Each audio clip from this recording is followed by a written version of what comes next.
నమస్తే. Welcome to our channel. నేను ప్రియాంకరావు. అర్నబ్ గోస్వామి ఏదైతే డిబేట్ ఉందో, అందులో ఆయన అడిగిన ప్రశ్నలకి వైసీపీ స్పోక్స్ పర్సన్ సమాధానం చెప్పలేకపోయారు. వైసీపీ స్పోక్స్ పర్సన్ మాత్రమే కాదు, వైఎస్ జగన్మోహన్ రెడ్డి గారు కూడా సమాధానం చెప్పలేని పరిస్థితి. అలాంటి సూటి ప్రశ్నలు ఈరోజు ప్రజల నుండి, రాష్ట్ర ప్రభుత్వం నుండి వస్తున్నాయి. మరి దీనికి జగన్మోహన్ రెడ్డి గారు సమాధానం చెప్తారా? తెలుసుకుందాం. మనతో మాట్లాడడానికి ప్రముఖ పొలిటికల్ అనలిస్ట్ అడుసుమల్లి శ్రీనివాస్ గారు ఉన్నారు. ఆయన అడిగి తెలుసుకుందాం. నమస్కారం సార్. నమస్కారం అండి. సార్, అంటే అర్నబ్ గోస్వామి ప్రశ్నలో జగన్మోహన్ రెడ్డి గారు ఒక క్రిస్టియన్ అని ఒప్పుకుంటారా అని ఒక క్వశ్చన్ అయితే, రెండో క్వశ్చన్, సిట్ తన చార్జ్ షీట్ లో చాలా అంటే చాలా క్లియర్ గా చెప్పింది ఇది కల్తీ నెయ్యి, అసలు ఇందులో నెయ్యే లేదు, ఇది ఒక రసాయన పదార్థం అని. మీరు హిందూ ధర్మం మీద, హిందూ భక్తుల మనోభావాలతో, హిందూ దేవుళ్ళతో ఆటలు ఆడుకున్నారు. ఇదే మీరు ఒక క్రిస్టియన్ గా మీ చర్చిల మీద, మీ క్రిస్టియన్స్ మీద మేము ఇలాంటి ఆటలు ఆడడానికి మీరు పర్మిషన్ ఇస్తారా? ఇలా చేస్తుంటే మీరు ఊరుకుంటారా?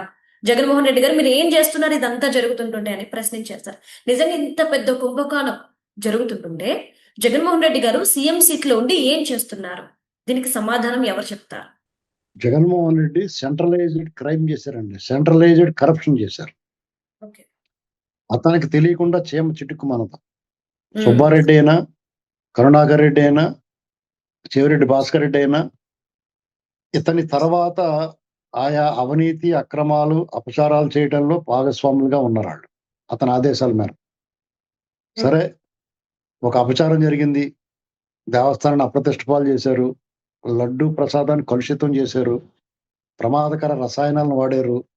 ఎంత దారుణం అంటే, బాత్రూమ్ క్లీన్ చేసుకోవడానికి ఉపయోగించే కెమికల్స్ ని షింకులు అయ్యి కడుక్కుంటాం చూసారా, సబ్బు కంపెనీలు వాడే ఆ కెమికల్స్ ని దీంట్లో వాడి నెయ్యి వాసన కోసం ఇంకో కెమికల్ ఫ్లేవర్ కలిపి దాన్ని నెయ్యిగా సప్లై చేశారు. వాళ్ళని అడిగితే సిగ్గు లేకుండా ఏం చెప్తారంటే, చాలా సింపుల్ గా మా నెయ్యి వేరే, మా లడ్డూలు వేరే చెప్తుంటాడు ఎవరో సజ్జల రామకృష్ణారెడ్డి. జగన్మోహన్ రెడ్డి ఏమో నెయ్యి కల్తీ జరిగిందా లేదా, నకిలీ నెయ్యి పెట్టారా లేదా, కెమికల్స్ కలిపారా లేదా అంటే దాని గురించి మాట్లాడకుండా చంద్రబాబు నాయుడు గారిని, పవన్ కళ్యాణ్ గారిని క్షమాపణ చెప్పమంటాడు. అతను నిన్న ఎగేసుకుంటా పరామర్శకు వెళ్ళాడు. ఏం ముఖం పెట్టుకుని వెళ్ళాడు?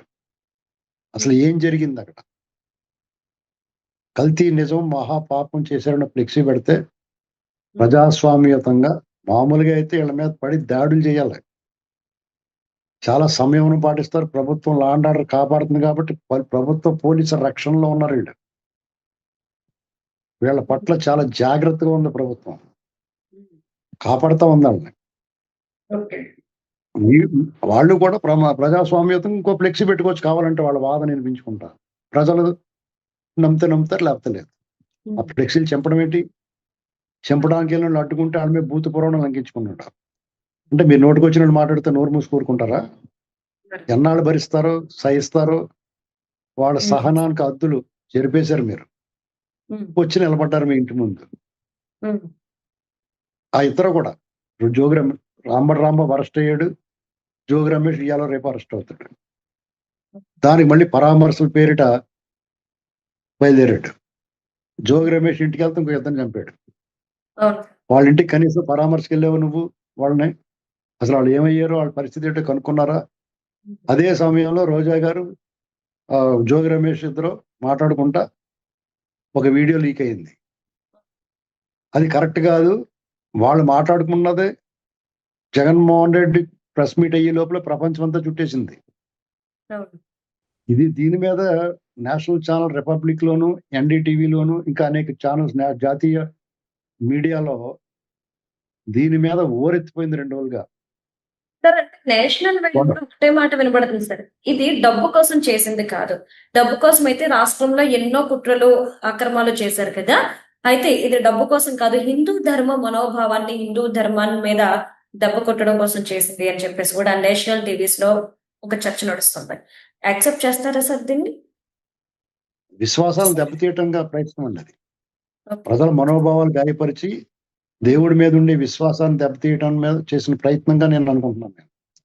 పైగా తిరుమల తిరుపతి దేవస్థానం అన్నా, హిందూ మతం అన్నా, హిందూ దేవుళ్ళు అన్నా వాళ్ళకి చులకన భావం ఏర్పడింది. ఆ చులకన భావంతో అతను మాట్లాడుతున్నాడు. అంటే అతనికంటే ఇప్పుడు అతను చంద్రబాబు నాయుడు గారిని చిప్పు దొబ్బిందన్నాడు. జోగి రమేష్, లోకేష్ గారు చిప్పు దొబ్బిందన్నాడు. మరి ఇంకా అది చిప్పే లేదు. ఉంటే కదా దొబ్బుతారు. ఇతనికి అది చిప్పే లేదు. మరి ఇతను అలాగున్నవాడైతే రాష్ట్రానికి ముఖ్యమంత్రిగా పనిచేసినవాడు. అన్ని మతాలకి సమానంగా అతను చూసుకోవాలా. అందరికీ ముఖ్యమంత్రిగా ఉన్నాడతను.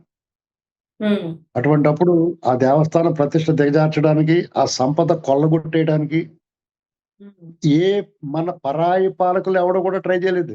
కనీసం ఆ సంపద కొల్లగొట్టేయడానికి. ఇతను ఆ సంపద కొల్లగొట్టేయడానికి, అప్రతిష్ట పాలు చేయడానికి, అపచారాలు చేయడానికి ఎక్కడా వెనకాడలేదు. పైగా సిగ్గు లేకుండా వైజాగ్‌లో ఒక స్వరూపానంద సరస్వతి అని ఒకతను ఉండేవాడు. అతను ముద్దెట్టేసుకునేవాడు. ఆ స్వరూపానంద సరస్వతి.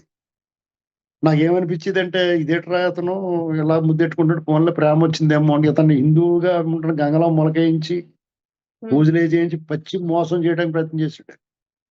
ఇప్పుడు ఆ స్వరూపానంద సరస్వతి ఎక్కడికి హిమాలయాలకెళ్ళిపోయాడు, అక్కడికెళ్ళిపోయాడు గాని బుడ్డి మరచెంబులు అంటూ ఒకడిని పెట్టాడు మళ్ళీనక్కడ. ఆ ఆశ్రమంలో ఉండి. వీళ్ళందరూ హిందూ మత ద్రోహులీళ్ళు.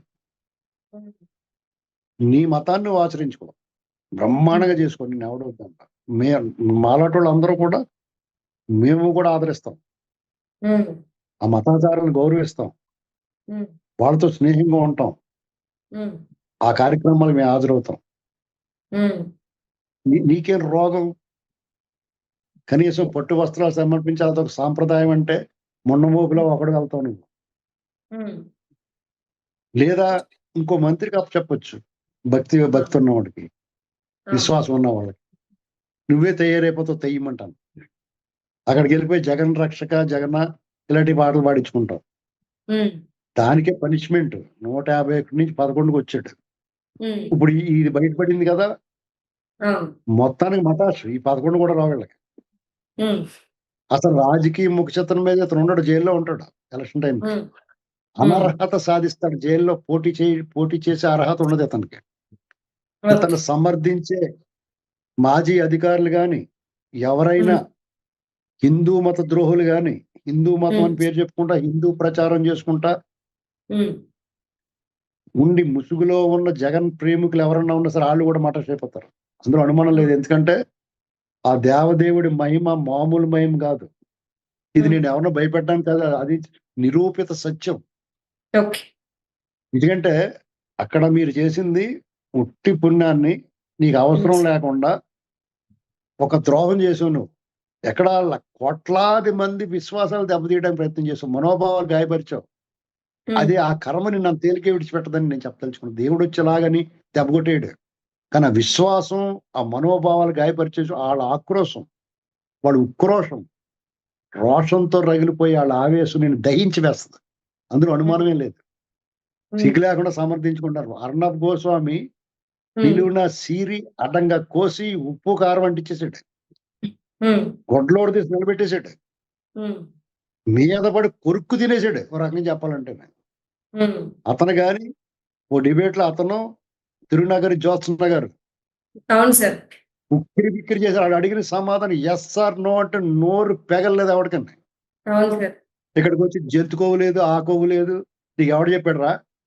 ఎవరికైనా సరే ఈ మాట అడిగి వాడికి ఒకసారి రిపోర్ట్లు చూస్తా ఉన్నాయి. డైరెక్ట్ గా అడ్మిట్ అయ్యాడు సుబ్బారెడ్డి. అవును సార్. అది చెప్పకుండా జంతుకో లేదు కదా, జంతుకో లేకపోతే ఉందో లేదో నువ్వు చూసావా? అది మొత్తం కెమికల్లే కదా అంతానే. వీళ్ళందరూ దూల తీరిపోద్దండి. ఎవరిని విడిచిపెట్టరు. వీళ్ళు ఏమనుకుంటున్నారంటే సిఐడి, సిబిఐ మాకేమి క్లీన్ చిట్ ఇచ్చిందన్నారు సిగ్గు లేకుండా. వీళ్ళవి మళ్ళా కేసులు పడతాయి. తిరుమల తిరుపతి స్థానం, పాలక మండలి వీళ్ళందరినీ లోపల పెట్టేస్తుంది. ప్రభుత్వం చాలా కఠినమైన చర్యలు తీసుకుంటారు. Jogi Ramesh non bailable case నమోదైంది. ఈ కేసులో అరెస్ట్ చేసి ఆ నకిలీ మద్యం కేసులో బెయిల్ రద్దు చేసి ఆల్రెడీ అగ్రిగోల్డ్ లో మళ్ళీ కేసు పెడతారు. ఆ జీవితం అంతా కూడా జైల్లో గడుపుతాడు. నోటికొచ్చినట్టు మాట్లాడి ఒళ్ళు పై తెలకుండా పొగరు మూతంతో తల ఎగరేస్తే ఇక్కడ అవతల మెత్తగా ఉన్నాడైనా చాలా పెద్ద మనిషి, లా అండ్ ఆర్డర్ కోసం తప్పిస్తా ఉంటాడు, అభివృద్ధి కోసం తిరుగుతూ ఉంటాడు ఆయన. నీ నోటికి వచ్చినట్టు మాట్లాడచ్చు.